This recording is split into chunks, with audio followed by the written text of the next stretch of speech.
An unemployed pastry chef's life is in danger of being turned upside down as a result of a competition between the maid of honor and a bridesmaid to determine who is the bride's best friend. Hello and welcome to Comedy Recap. Today we will give you a recap of the film Bridesmaids, which is a movie from the romantic comedy genre.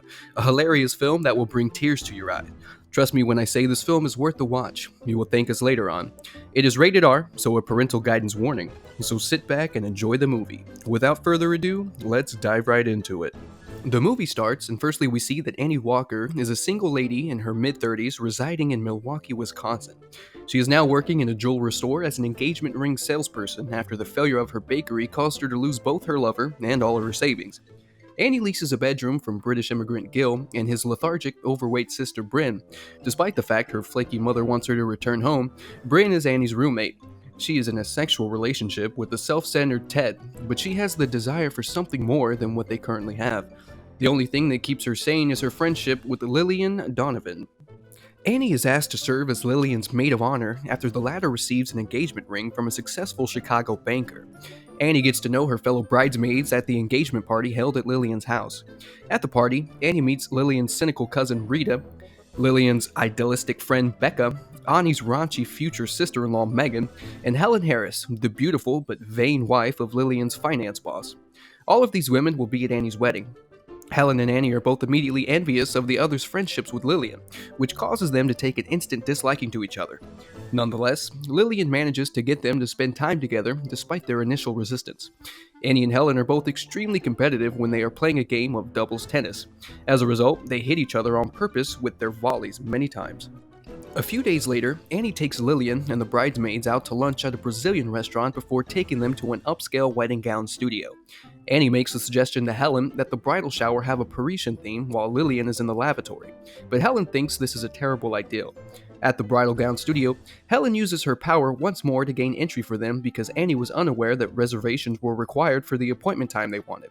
However, everyone gets sick with food poisoning with the exception of Helen, who abstained from eating any of the meat at the restaurant. Helen places her order for the bridesmaids' dresses when everyone else in the group is sick, and she chooses the outfit that she liked best for herself. Annie is concerned about her budget, so she offers that Lillian's parents host the bachelorette party at their beach property. Helen chooses to ignore her advice and plans a trip to Las Vegas instead. Annie chooses to go in coach rather than enable Helen to purchase a first-class ticket for her because she is too proud and egotistical. Helen provides Annie with sedatives and wine to help her relax because Annie is frightened of flying. Annie becomes intoxicated and paranoid as a result of this, and her outbursts compel the plane to make an emergency landing in Casper, Wyoming. Annie, Lillian, and the bridesmaids have then dragged off the plane, and the preparations for the bachelorette party are ultimately scrapped as a result. Annie tries to make amends with Lillian on the bus ride back to Milwaukee, but Lillian interrupts her by announcing that she wants Helen to be in charge of arranging the bridal shower and wedding. Annie does not give up on the possibility of having a romantic relationship with Ted, but she does start a fling with Officer Nathan Rose, a helpful traffic officer who previously had let her go without giving her a ticket for her broken taillights. Annie is so traumatized by the failure of her previous business that she has completely given up baking, despite Nathan's best efforts to persuade her to launch a second bakery. After spending the night together, Nathan goes shopping for baking supplies so that Annie may prepare a tasty morning for the two of them. Offended, Annie exits. At her flat, Gil and Bryn tell her that she needs to find a new place to live immediately. She had no other choice but to relocate back in with her mother since she has nowhere else to go. Annie returns to Chicago in order to attend the bridal shower that is being held at Helen's residence. Helen has created an elaborate version of Annie's Parisian theme, and then she upstages Annie's thoughtful, handmade shower gift by giving Lillian a trip to Paris to be fitted for her wedding gown by one of the world's top designers. Annie's heartfelt, handmade gift was a shower gift that Helen had made herself. Annie loses her cool and has a tantrum after discovering that Helen has taken credit for the Parisian theme. As a result, she is escorted out of the shower. Lillian has informed her that she should not attend the wedding either.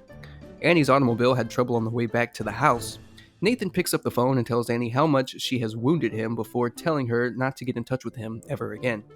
Annie is picked up by Ted, but when he informs her that he expects her to engage in oral sex with him on the way home, she decides to end the relationship and walks home instead. Annie withdraws into herself throughout the course of the following few days, refusing to leave her mother's home and focusing her attention solely on the television.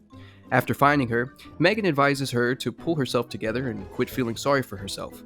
Annie comes to terms with the mistake she's made and offers to make things right with Nathan by baking him a cake. However, it looks as though he just throws it on his porch for raccoons to eat. Helen knocks on the door of Annie's house on the day of the wedding, pleading for assistance in locating Lillian, who has vanished without a trace. Annie does not intend to go to the wedding.